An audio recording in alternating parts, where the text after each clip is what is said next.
Olá pessoal, tudo bem? Aqui é Gabriel Ferrão, doutor Música, para mais um vídeo de teoria musical. E hoje nós vamos falar de um assunto super interessante, então fica aqui com a gente até o fim do vídeo para entender a diferença entre função dominante, acorde dominante e sonoridade dominante. Antes de tudo, deixa eu me apresentar, eu sou Gabriel Ferrão, como eu já disse no início do vídeo, sou doutor em música pela Universidade de São Paulo, atualmente em pós-doutorado em musicologia pela Sorbonne, em Paris, e eu tenho no canal Doutor Música aqui vários vídeos, cursos gratuitos que vocês podem ver nas playlists ensinando e comentando teoria musical, análise de músicas de vários tipos, vários estilos, enfim, e assuntos que vocês colocam aqui nos comentários. Então deixa o seu comentário aqui ao longo do vídeo com a sua dúvida, ou sugestão de tema, ou qualquer comentário que você queira deixar. Isso ajuda bastante a gente aqui no canal, tá bom? Muito obrigado. Vamos lá então, pessoal. Bom, aqui nas primeiras aulas do canal eu já falei para vocês sobre as funções harmônicas básicas, inclusive esse é um dos vídeos com o maior número de visualizações do canal. Onde eu explico o que é a função tônica, o que é a função subdominante e a função dominante. Então, essas três funções, elas constroem o discurso da harmonia tonal, mais ou menos como uma metáfora entre repouso e movimento, e tipos de movimento, no qual nós temos a subdominante e a dominante, certo? Então, caso você não tenha visto esse vídeo ainda, clica aqui no quadradinho que vai aparecer. Mas tem uma coisa que vai um pouco além aqui, certo? Nesse vídeo e nos demais que eu falo sobre o campo harmônico, fica muito claro uma coisa. Quando você trabalha com campo harmônico, a gente tem as três funções nos graus específicos, mas apenas uma função tem apenas um acorde perfeito. Quando eu falo perfeito, excluindo o acorde diminuto. A função dominante é a única função que possui apenas uma tríade. Vamos aqui dar uma olhadinha no campo harmônico? Então aqui nós temos o campo harmônico com as suas 7 tríades, né? Primeiro grau, segundo grau, terceiro, quarto, quinto, sexto e sétimo. E vocês vão perceber que a função tônica e a função subdominante, cada uma delas tem mais de um acorde representativo da função. No caso, a tônica tem o primeiro grau, o sexto e o terceiro. A subdominante tem o quarto e o segundo. E a dominante, ela tem o quinto e o sétimo. Só que está entre parênteses aí pelo seguinte. Todos esses acordes que eu toquei, exceto o sétimo, são acordes perfeitos, ou seja, tem quinta justa. São tonalidades, né? Você tem a tonalidade de dó, de ré menor, de mi menor. Eles têm um status superior ao acorde diminuto com relação à sua estabilidade funcional também. Então, o que acontece? A função dominante tem apenas, vamos dizer assim, o quinto grau como acorde de função dominante. E, portanto, a gente tende a achar que sonoridade dominante e função dominante são a mesma coisa, e não é verdade. O que é sonoridade dominante? Aqui eu coloquei a tríade, mas na aula de campo harmônico eu mostro que, na verdade, a sonoridade dominante ela é a tríade maior associada à sétima menor. E esse é o único acorde na teoria tradicional, não estou falando aqui do jazz, tá? Nem da bossa nova. Na teoria tradicional, na harmonia funcional tradicional do final do século XIX e tal, que analisava música erudita, música de concerto, o único acorde que poderia ter a sétima em posição forte e ainda assim ser funcional, digamos assim, de maneira mais plena, seria o quinto grau. E isso não é só na música do século XIX. A teoria dessa harmonia, ela foi construída no século XIX, mas mesmo Bach e mesmo os primeiros compositores tonais do barroco, eles já faziam isso. Você vai ver a sétima sempre presente no quinto grau, adicionando tensão, né? E é essa sonoridade que a gente chama de sonoridade dominante, que está associada ao acorde de quinto grau com sétima. Vou até dar um zoom aqui para a gente ver, né? Então, a gente tem aqui a tríade Sol, Si, Ré, Fá. Opa. Fá. E onde está, então, essa sonoridade característica da função dominante associada com o movimento de retorno para o repouso? Está entre o intervalo Si e o intervalo Fá. É o que nós já falamos aqui nas outras aulas, o intervalo de trítono, ok? Tá aí vermelhinho agora. Então se convencionou entender que esse som aqui é o som do quinto grau, e já que o quinto grau é o único acorde associado à função dominante, essa é a sonoridade dominante. Vamos pensar, faz sentido isso? Faz. Por quê? Porque a sonoridade dominante estava sempre associada ao quinto grau na música diatônica. Então, quando você associava isso à função dominante, quinto grau e sonoridade, elas pareciam ser a mesma coisa. Mas não são a mesma coisa. E isso é importante porque quando você está vendo uma cifra de música tonal e você tem que analisar um acorde, ele pode aparecer, deixa eu voltar aqui para a pauta, ele pode aparecer escrito assim, né? Por exemplo, isso aqui é um sol com sétima agora, né? Botei a sétima, sol com sétima. Então você logo que vê esse 7, você já associa isso à função dominante. Mas isso não é necessariamente verdadeiro. Olha que coisa interessante. Nós não temos como falar de sonoridade de tônica por um motivo muito simples. O acorde, por exemplo, da tônica principal aqui, o dó maior, né? Ele é um acorde maior, uma tríade maior, certo? Mas o quarto grau também é uma tríade maior, Fá também é uma tríade maior e tem outra função. Então eu não posso dizer que uma tríade maior tem uma sonoridade, sonoridade de tônica, porque a função tônica possui, né, especialmente no âmbito das tríades, a tríade maior e na subdominante também é maior. E digo mais, se você estivesse trabalhando só com a tríade de sol, teria também uma sonoridade maior. A mesma coisa com a sonoridade menor. Se eu tivesse uma tonalidade menor aqui, eu diria, o primeiro grau é uma tríade menor. Eu não preciso nem para uma tonalidade menor. Eu posso pensar, por exemplo, no sexto grau. O sexto grau tem função tônica e é um acorde menor, né? Mas eu também tenho o segundo grau aqui, que tem função subdominante e é um acorde menor. Então não existe, a não ser na função dominante, uma associação direta entre sonoridade e função. Por isso que é muito preciso que nós vamos falar aqui a respeito da dominante, tá bom?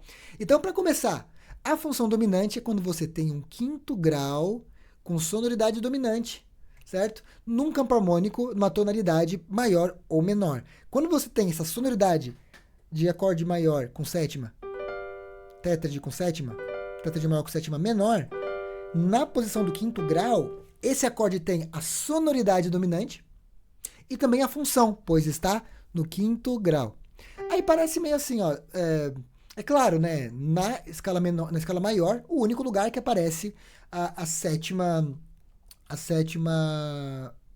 menor com terça maior é o quinto grau, portanto, é fácil.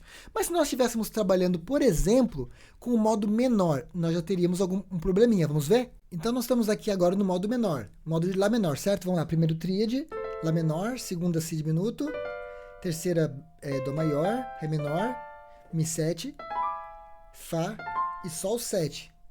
Ok? O que vai acontecer? Pessoal, a gente sabe que aqui no modo menor, a gente insere de maneira um pouco artificial, vamos dizer assim, né? O trítono sobre o quinto grau para gerar a sonoridade dominante onde ela não existiria. Vocês sabem que em Lá menor, o Sol seria natural e, portanto, não haveria terça maior contra a sétima menor, gerando o trítono que é associado à função dominante. Então, a sonoridade dominante, no modo menor, aqui eu estou trabalhando com o modo menor harmônico, né, que é o modo que funciona tonalmente,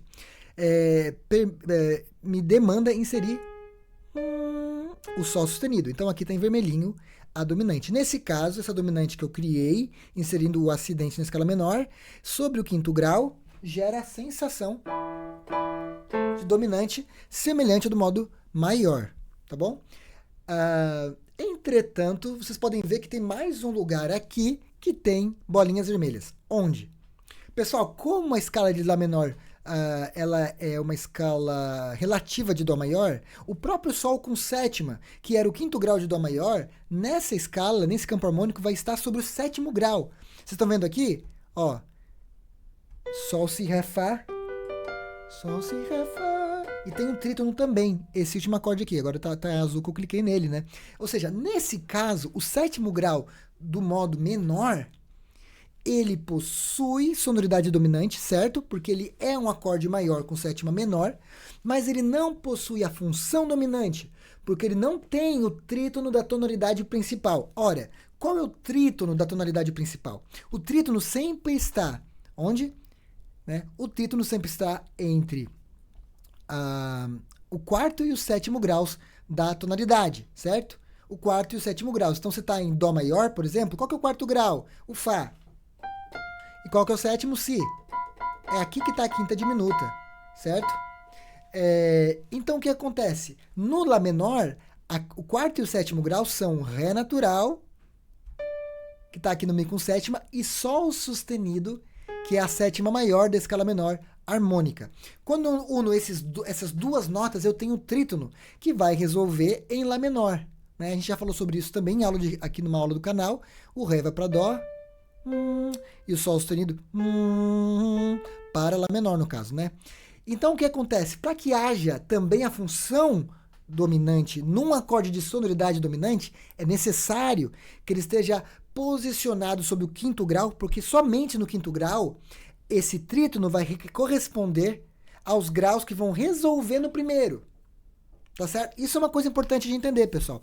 Pode ser meio complicado, eu vou repetir aqui. Por exemplo, no acorde de Sol com sétima em Lá menor, que está sobre o bemol 7 aqui, o sétimo grau menor de Lá, o Si e o Fá formam um trítono. Mas o Si e o Fá formam um trítono que não resolve em Lá menor. Não resolve.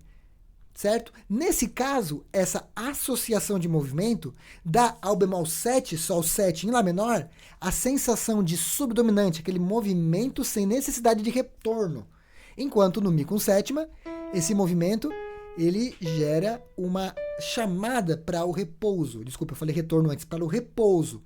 Sendo assim, nesse caso nós temos uma sonoridade dominante, porque nós associamos essa sonoridade com esse nome, né, um acorde maior com sétima menor, mas não a função dominante. Certo, pessoal? Então, nesse caso, na análise, eu não utilizaria, né, o D na análise funcional, mesmo que o som seja dominante e mesmo que a cifra mostre um acorde com sétima, maior com sétima, mas eu utilizaria a função subdominante. Isso é uma explicação também para esse fenômeno, pessoal, ok? Agora, o gênero musical que vai deixar isso muito claro para a gente é o blues, certo?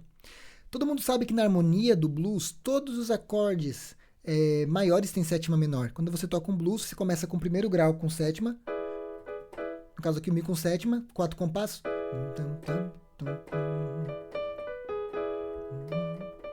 e o quarto grau com sétima. Retorna o primeiro, sétima. Agora o quinto e o quarto, todos com sétima menor. Nesse caso, pessoal, o que está acontecendo? Todos os acordes têm sonoridade dominante, correto? São todos acordes dominantes com sonoridade dominante. Entretanto, a nossa aproximação funcional aqui não vai dizer que todos os acordes estão preparando o próximo, certo? Isso aí é um absurdo, não tem sentido. A estabilidade harmônica aqui está associada ao Mi com sétima. Né? Por dois motivos principais, por ser o primeiro acorde, por ser o acorde que dura mais tempo e ser o acorde que é preparado pelo Si com sétima no último compasso aqui. Então, nesse caso, tanto Mi com sétima, primeiro grau com sétima, quanto Lá com sétima, quarto grau com sétima e Si com sétima, o quinto com sétima, tem sonoridade dominante, mas apenas um deles tem a função dominante associada, que é o quinto grau de Mi com sétima, que é Si com sétima. Então, mesmo num contexto que não é diatônico, mais cromático do blues, a gente pode verificar essa diferença. E por que isso é importante, pessoal? Porque quando você estuda harmonia, é importante conhecer, é importante ter ciência do contexto da música, do contexto do trecho, para você poder apontar função. A primeira coisa a perceber é a sonoridade. Obviamente, a sonoridade é a mais simples de reconhecer, porque a própria cifra já descreve, a sonoridade é dominante. Agora, em que grau isso está? Está no quinto grau?